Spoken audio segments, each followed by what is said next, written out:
이 시대에 많은 교회들이 세상에서 손가락질을 당하고 있습니다. 믿지 않는 사람들도 하지 않는 일들을 교회를 다닌다고 하는 사람들이 하고 있다는 거예요. 물론 세상에는 그런 교회, 그런 성도들만 있지 않습니다. 하지만 애석하게도 사람들은 좋은 일은 잘 기억하지 못하고 나쁜 일을 더 잘 기억하는 그런 성향이 있는 것 같습니다. 그들이 보고 들었던 부정적인 이야기들이 쌓여서 이제는 교회를 향해 막연한 적대감을 갖게 되었다는 것이죠. 이 시대의 교회들이 건강하지 못했다는 말이기도 한데요. 물론 교회는 완전할 수 없습니다. 구원받았지만 죽는 날까지 성화를 이루어가고 있는 불완전한 사람들이 모인 곳이 바로 이 교회이기 때문이죠.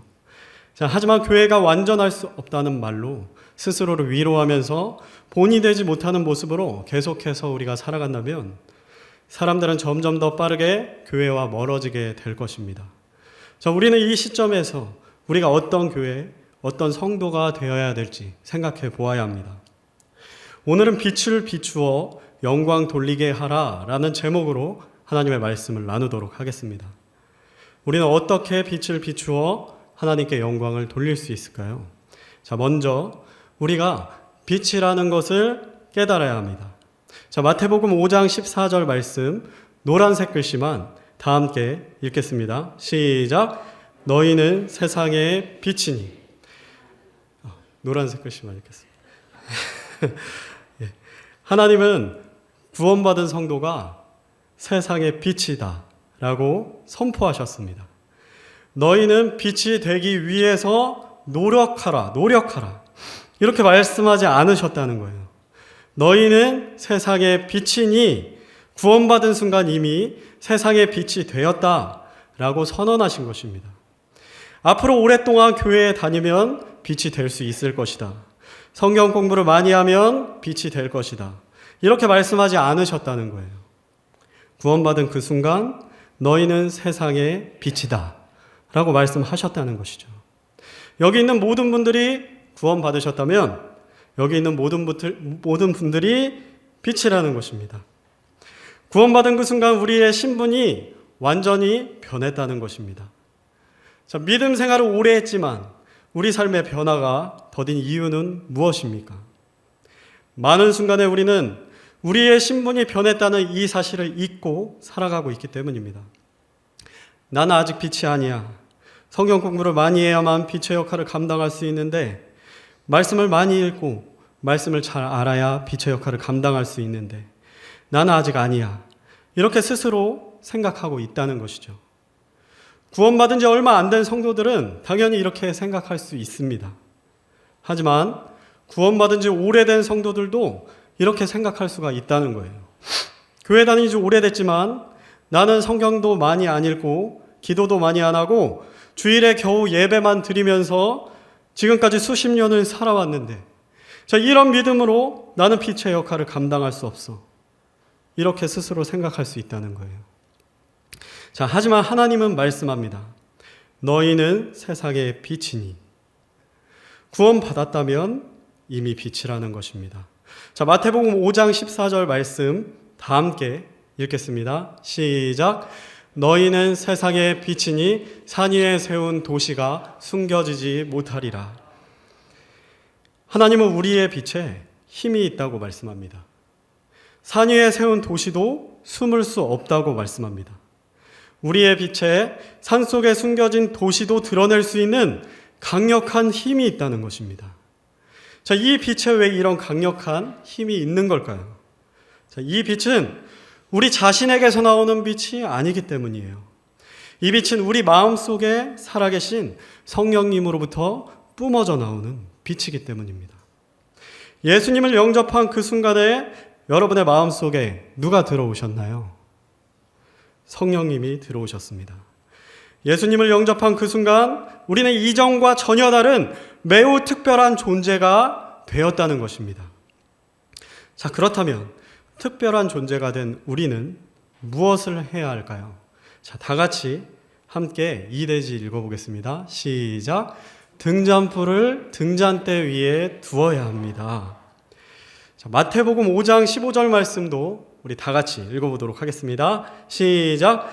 또 사람들이 등잔불을 켜서 통 밑에 두지 아니하고 등잔대 위에 두나니 그리하여야 그것이 집안의 모든 사람에게 빛을 주느니라. 아멘. 하나님은 등잔불을 모두가 볼 수 있는 등잔대 위에 두라고 말씀합니다. 그래야 모든 사람들이 빛을 볼 수가 있기 때문이죠. 등잔불을 발밑에서 비추는 사람은 없습니다. 이 시대에 기독교가 왜 전 세계적으로 힘을 잃어가고 있습니까? 왜 복음이 점점 힘을 잃어가고 있습니까? 왜 유럽의 교회들은 나이트클럽이 되고 있습니까? 왜 한국 기독교의 다음 세대들이 교회를 떠나가고 있습니까? 왜 점점 교회를 대적하는 사람들이 늘어가고 있습니까? 혹시 우리가 우리의 등잔불을 등잔대 위에 두고 있지 않기 때문은 아닐까요? 혹시 우리가 우리의 등잔불을 통 밑에 발 아래에 두었기 때문은 아닐까요? 하나님은 우리에게 믿음을 지키기 위해서 산속 깊은 곳에 들어가서 수도승처럼 살라고 말씀하지 않으셨습니다. 하나님은 오히려 우리에게 세상의 빛과 소금이 되라 라고 말씀하셨다는 거예요. 세상 속에서 섞여 살면서 우리의 빛을 밝히 드러내라고 하나님께서 말씀하셨다는 것입니다. 그리스도인임을 숨기고 살지 말라는 것입니다. 우리가 있는 그 자리에서 그리스도인임을 당당히 드러내고 우리의 영향력을 나타내라고 하신 것입니다. 우리는 마땅히 내가 있는 그곳에서 하나님 나라의 대표자가 되어야 됩니다. 믿지 않는 사람들은 우리에게 은근히 관심이 많습니다. 보지 않는 것 같으면서도 우리가 그들과 무엇이 다른지 우리의 말과 행동을 그들이 주목하고 있다는 거예요. 저 사람이 예수님을 믿고 있다는데 저 사람 예수님 믿고 어떻게 변했지? 지켜보고 있다는 것입니다. 우리에게는 상황에 따라서 이런 모습이 있을 수 있습니다. 저에게도 믿음을 가졌던 초기에 이런 모습이 있었어요. 내 삶은 본이 안 되기 때문에 나는 그리스도인이라고 어디 가서 절대 말 안 할 거야. 본이 안 되는데 괜히 나 때문에 우리 예수님이 욕먹으실 수도 있어. 난 그래서 사람들 보는 앞에서 식사기도도 안 할 거야. 자, 이럴 수 있다는 거예요. 저도 한동안 이런 생각으로 회사에서 점심에 식사기도를 안 하거나 찔림이 있어서 기도할 때도 몰래 손을 책상 아래로 내리고 눈 감은 지 1초 만에 기도를 순식간에 끝내고 눈을 뜨고 밥을 먹었던 그런 기억이 납니다. 자, 우리의 등잔불을 등잔대 위에서 슬며시 내리는 것이죠. 등잔불을 발밑에 통 밑으로 숨기는 것입니다. 물론 교회에 와서는 전혀 그런 모습이 드러나지 않을 수 있습니다. 예배도 잘 드리고 성도들과 교제도 잘 할 수 있을지 모릅니다. 남에게 피해도 주지 않고 예배도 잘 드리고 성실히 잘 살고 있으니 스스로의 신앙생활에 만족해하면서 살 수도 있을 것입니다. 자, 하지만 우리가 세상 속에서 우리의 믿음을 드러내지 않는다면요, 어쩌면 우리의 믿음은 산속에 들어가서 혼자서 믿음 지키면서 사는 그런 사람들의 믿음과 크게 다르지 않을 수 있다는 거예요. 등잔불을 통 밑으로 숨긴 사람들인 것이죠. 우리는 잊어서는 안 됩니다. 우리가 빛이 된 것은 우리가 잘나서가 아닙니다. 예수님께서 십자가 위에서 나를 대신해서 찢기셨기 때문에 내가 빛이 된 것입니다. 그 사실을 안다면 우리는 우리의 빛을 발밑으로 숨겨서는 안 됩니다. 그분의 사랑과 희생을 스스로 가치 없는 것, 부끄러운 것으로 만들어서는 안 된다는 것입니다. 평생 시장에서 콩나물 장사를 해서 자기를 키워준 아버지가 시장에서 장사하던 옷을 입고 학교에 찾아왔는데 저 아저씨? 나 모르는 사람인데? 친구들 앞에서 이렇게 말했다는 사춘기 고등학생의 이야기를 한 번쯤 들어보셨을 것입니다. 그 순간 그 아버지의 마음이 어땠을까요? 여러분, 그 아버지가 정말 그런 취급을 당하셔야만 했던 그런 분일까요? 아버지가 돌아가시는 날 그 사건이 그 학생이 그 사건이 생각났다면 학생은 얼마나 피눈물을 흘리게 될까요? 성도님들, 혹시 우리에게도 친구들 앞에서 아버지를 모른 척하는 이 학생의 모습이 있지는 않은가요? 믿지 않는 사람들 앞에서 자신을 희생해서 우리를 살리신 우리 예수님을 부끄러워하고 계시지는 않은가요? 만약에 이런 모습이 조금이라도 우리에게 있었다면 이제는 우리 발밑에 있는 우리의 등잔불을 등잔대 위에 올려야 합니다. 우리 예수님께서는 그런 취급을 당하셔야 할 분이 아니시길 때문이에요. 사랑하는 성도님들, 등잔불을 등잔대 위로 올리는 삶을 살기 위해서 그렇다면 우리는 어떻게 해야 될까요? 자, 세 번째 다 함께 읽겠습니다. 시작. 선한 행위로 빛을 비추어야 합니다. 자, 마태복음 5장 16절 말씀도 함께 읽겠습니다. 시작. 이와 같이 너희 빛을 사람들 앞에 비추어 그들이 너희의 선한 행위를 보고 하늘에 계신 너희 아버지께 영광을 돌리게 하라. 아멘. 하나님께서는 어떻게 우리가 빛을 비출 수 있다고 하셨습니까? 그들이 너희의 선한 행위를 보고 선한 행위를 통해 우리의 빛을 사람들에게 비추라고 하셨습니다. 선한 행위를 통해 하나님을 드러내라는 것입니다. 노방전도를 할 때는 길 가는 사람을 붙들고 다이렉트로 복음을 전하게 될 때가 많습니다. 하지만 일상생활 속에서 우리 주변 사람들에게 예수님에 대해서 전하려면요, 우리의 선한 행위가 반드시 필요하다는 것입니다. 그들은 믿는다고 하는 우리가 그들과 무엇이 다른지 지켜보고 있기 때문입니다. 제가 회사에 처음 들어가게 되었을 때 저는 교회에 온 지 2년쯤 되었을 때였어요. 그런데 이 회사에 회식 자리가 많은 거예요. 저는 어려서부터 천주교를 다녔는데 천주교에서는 미사가 끝나고 신부님과 함께 수시로 이제 코스로 호프집에 갔었어요. 이제 호프집에 갔다 노래방 갔다가 볼링 탁 치고 오는 게 이제 코스였는데요. 청년 시절에 저는 그랬기 때문에 술을 마시는데 전혀 꺼리낌이 없었습니다. 일주일이 7일이면 7일 중에 6일은 술을 마셨던 것 같아요. 자, 한참 그렇게 살고 있을 때 저희 고모에게 복음을 듣고 구원받고 성서 침례교회에 오게 됐습니다. 청년부 예배를 드리고 청년부 지체들과 교제하고 있는데 조금 충격적이었어요. 아니, 술을 먹는 청년들이 없다는 거예요. 회사 다니는 청년들도 있었는데 회식 자리에서 술을 안 먹는다는 거예요. 지금까지 제 주변에는 그런 사람들이 전혀 없었기 때문에 저는 너무 신기했어요. 다른 세상 사람들처럼 보였습니다. 그런데 이 친구들이 술도 안 먹으면서 너무 재밌게 교제를 나누는 거예요. 저게 구원받은 사람들의 교제로구나. 술을 안 먹고도 맨정신에 저렇게 즐거울 수가 있다니 너무나 충격적이고 인상적이었어요.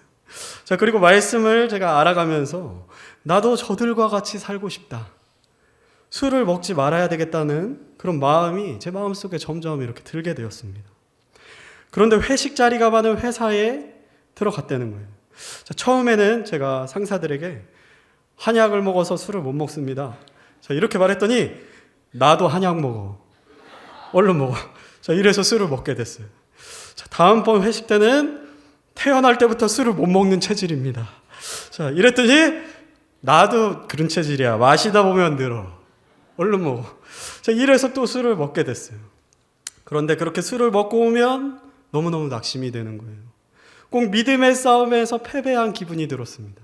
사탄에게 진 것 같았어요. 자, 청년들과 교제를 나누면서 어떻게 하면 좋겠냐라고 물었더니 저는 그리스도인이라 술을 안 먹습니다. 이렇게 선포하라는 거예요. 자, 그러면 그때부터 하나님이 도와주신다는 겁니다. 자, 해보겠다고는 했지만 너무 걱정이 됐어요. 내가 과연 저 무시무시한 상사들에게 그 말을 꺼낼 수가 있을까? 자, 혼자 집에서 수십 번을 연습했어요. 수십 번. 자, 다음 회식 때가 되었습니다. 자, 회식 자리에 가기 전에 기도하고 연습한 대로 저는 그리스도인이라 술을 안 먹습니다. 선포했어요. 심장이 쿵쾅거렸습니다. 자, 그랬더니 술을 주시려고 하는 선배들이 주춤주춤 살짝 당황하시면서 그랬냐? 알았다. 이러면서 거짓말같이 이러면서 그때부터 진짜 술을 안 주시는 거예요. 자, 그때부터 제가 퇴사할 때까지 술을 안 먹을 수가 있게 되었어요. 자, 물론 회식 때마다 맨정신으로 술자리에서 처음부터 끝까지 있는 것이 결코 쉬운 일이 아니었습니다. 술에 취해서 그들은 흥이 올랐는데 저 혼자 차분한 거예요. 주파수가 안 맞는 겁니다. 그 자리를 끝까지 지켜야 하는 것이 너무너무 힘들고 괴로웠어요. 그래도 회식이 끝나고 집에 돌아올 때 기분이 얼마나 좋았는지 모릅니다. 하나님이 오늘도 나를 지켜주셨구나. 얼마나 감사했는지 몰라요.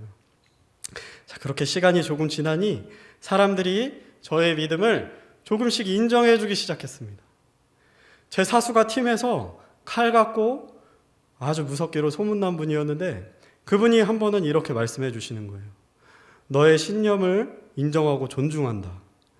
업무 시간에 팀원들이 다 듣는 앞에서 그렇게 말씀해 주셨어요. 믿지 않는 분이기 때문에 신념이라고 표현하셨지만 말하신 그대로 정말 저의 믿음을 존중해 주셨어요. 회식 때마다 그분이 먼저 꼭 사이다를 시켜주셨어요. 그리고 이사님, 상무님, 전무님이 오셔서 술을 따라주시려고 하면 이 친구는 믿음이 있어서 술 안 먹습니다. 직접 먼저 이야기해 주시고 술자리에서 매번 저를 지켜주셨어요. 저의 흑기사님 같았어요.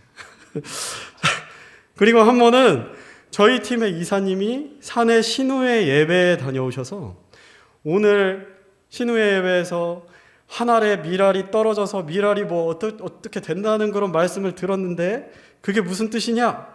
이렇게 제 자리에 찾아오셔서 다른 직원들이 다 듣는 가운데 큰 소리로 이렇게 물어봐 주시기도 했어요.